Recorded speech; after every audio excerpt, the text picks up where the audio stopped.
everyone, Jackie Ledlich here with Creative Scrapbooker Magazine.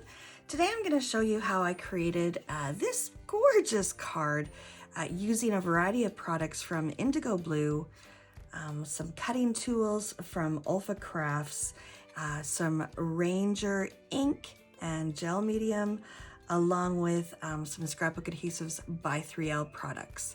So let's get right into this. To start off with, I'm going to create the background that you see right here on this card. It's super duper easy, and it's a tissue paper technique that I like to use to get extra texture. All you do is you take a piece of tissue paper like this, you crumple it up just like so. And crumple it up even more, get lots and lots of wrinkles on it. And then I'm just going to adhere it down to a piece of heavy cardstock using a Ranger Dina Wakley medium, a soft gel matte medium.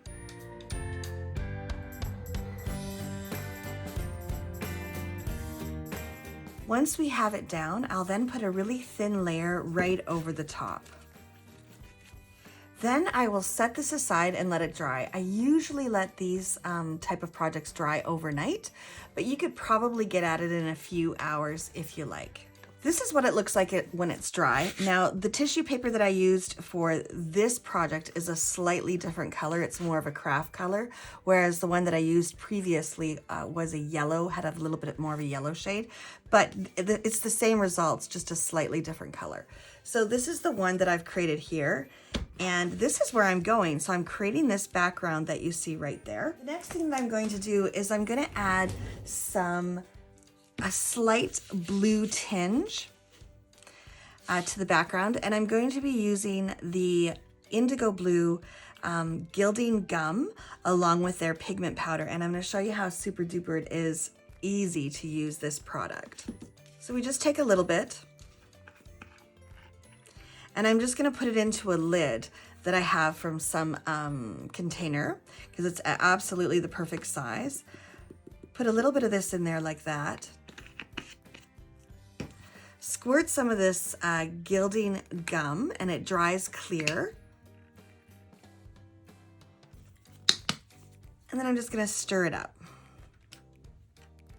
Then what I'll do is I'll use a blending tool from Ranger, dip it in there, and then I will just gently rub it all over to make all of those crinkles pop.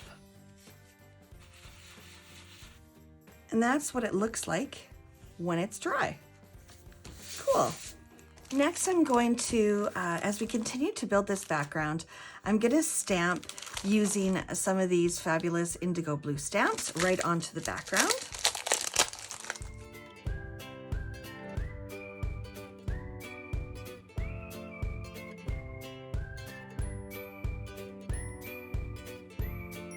We'll use some Ranger Ground Espresso Permanent Waterproof ink.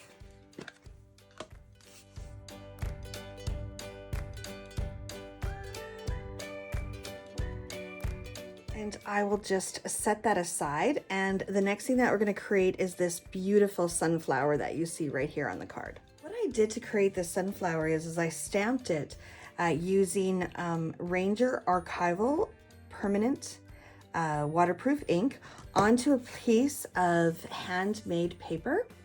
I used the Indigo Blue, this gorgeous sunflower stamp from Indigo Blue, to do that. And I'm going to keep it in my MISTI while I paint it. And I'm going to paint it with some gorgeous Luminaire metallic colored paints that you see right here. And I'm just gonna basically do that using a fine tip paintbrush, and I'm just gonna go ahead and I'm gonna go in all of these spots and paint up this sunflower. So here you go, you can see the final painted project.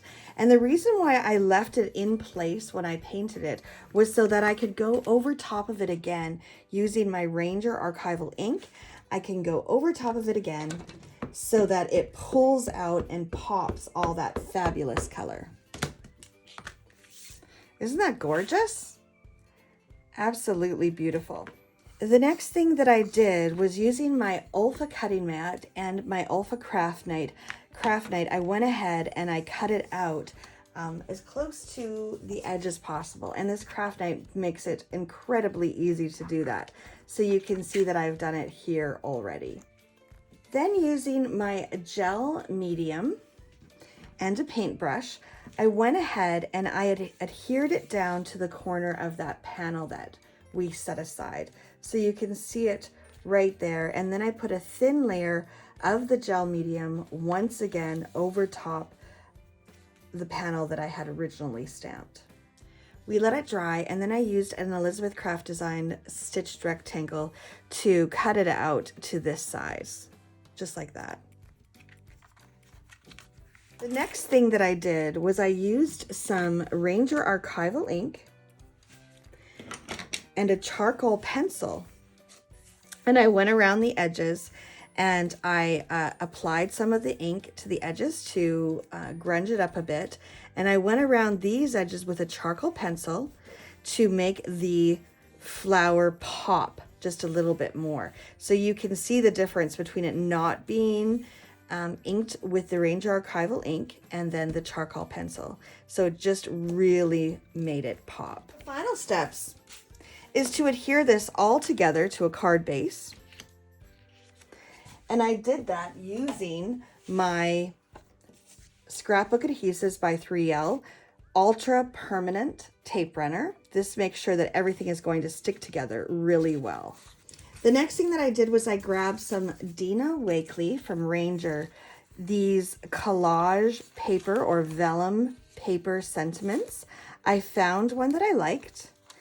I cut it out and I once again adhered it using the Dina Wakley Ranger Media Gel Medium.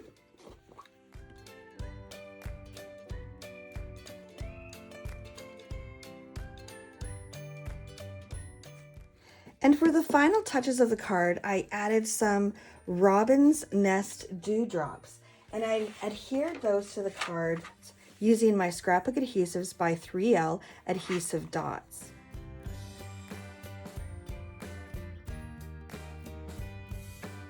There you go, a beautiful sunflower card ready to give to that somebody special. Thank you so much for watching. Be sure to follow Creative Scrapbooker .ca on YouTube for hundreds and hundreds of how-to videos just like this one. Have a wonderful day, everybody.